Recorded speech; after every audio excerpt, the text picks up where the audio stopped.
Big divides and widening fissures became the theme of the G20 foreign ministers meeting in New Delhi today. This even as India tried to bridge the gap. Well, it is said that there was consensus on 22 out of the 24 issues that were on the agenda, but the elephant in the room continued to be the Ukraine war and Russia's role in it. Leaders locked horns over the issue, while the so-called neutral countries became mediators. The global divisions also were laid bare at other instances during the meeting. For instance, Russia and China jointly criticized the West for employing blackmail and threats against other countries. Following a meeting of the two countries' foreign ministers, the West says Russia should face a strategic defeat. This aligns with their central problem with Russia. They attempt to preserve the hegemony on the world arena. The US Secretary of State Antony Blinken said the meeting had been marred by Russia's invasion of Ukraine. In an expected move, he slammed Russia for starting the war.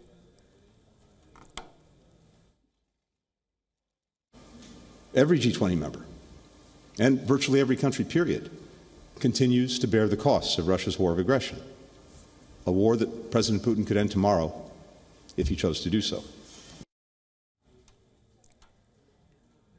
Blinken urged G20 to call on Russia to withdraw its forces from Ukraine and also lauded India for its G20 presidency.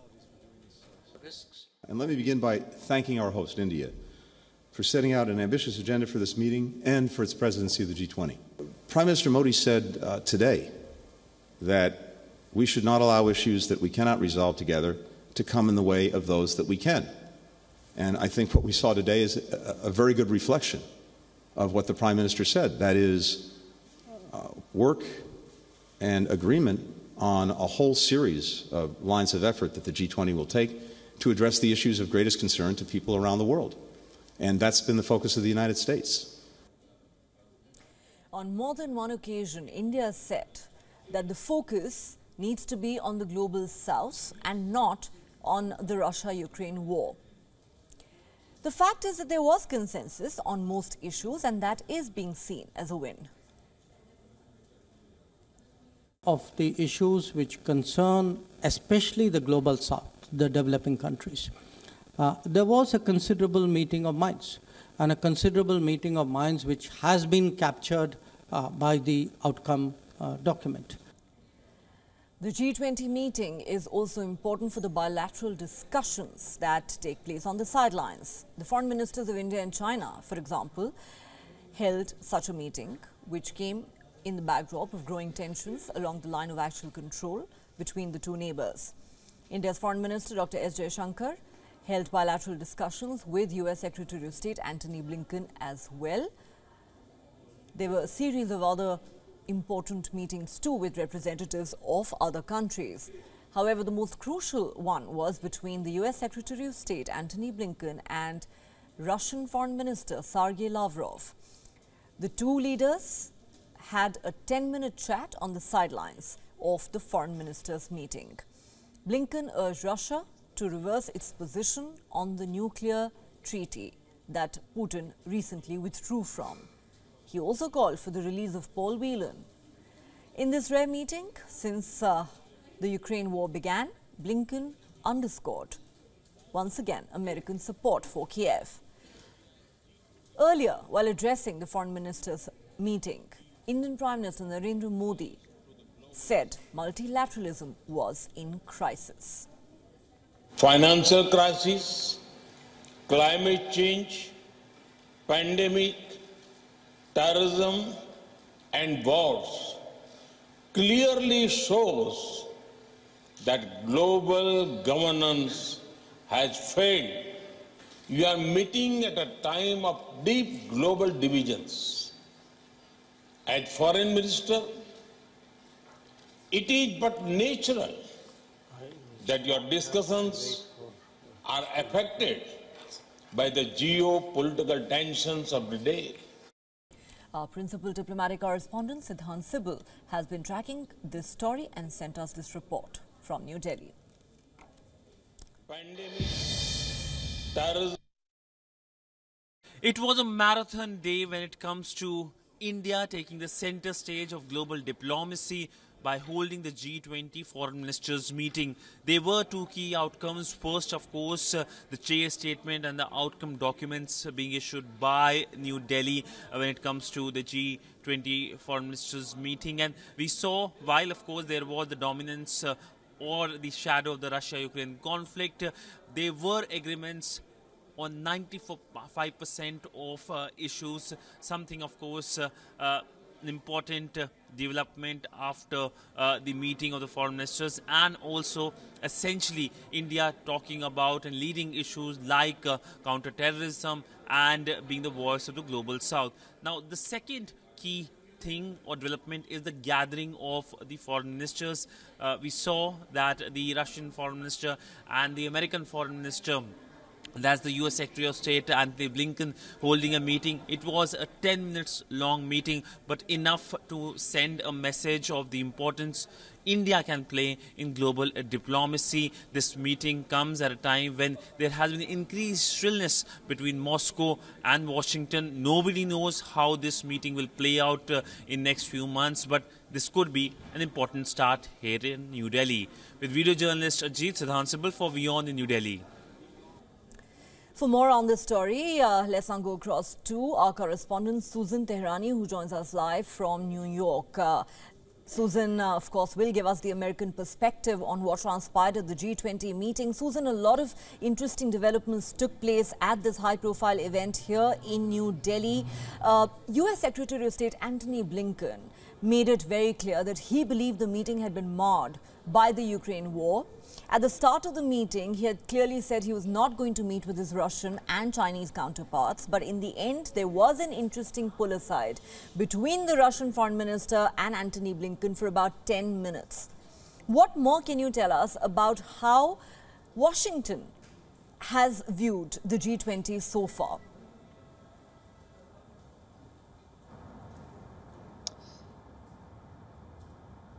Yeah, the United States has always said that it plans to maintain the line of communication with Russia open, even during the conflict with Ukraine. And according to Russian officials, at least, it was the United States that requested this off-the-cuff meeting between Lavrov and the U.S. Secretary of State. And albeit short, Antony Blinken made three major points that you alluded to, and that was encouraging Russia not to abandon the START nuclear treaty, which is important to note that even in the onstart of the Russian invasion of Ukraine, one area that the international community and the United States had hoped that Russia and the United States would hold their line of communication intact would have been on nuclear issues and nuclear talks. And then, of course, the release of Paul Whelan,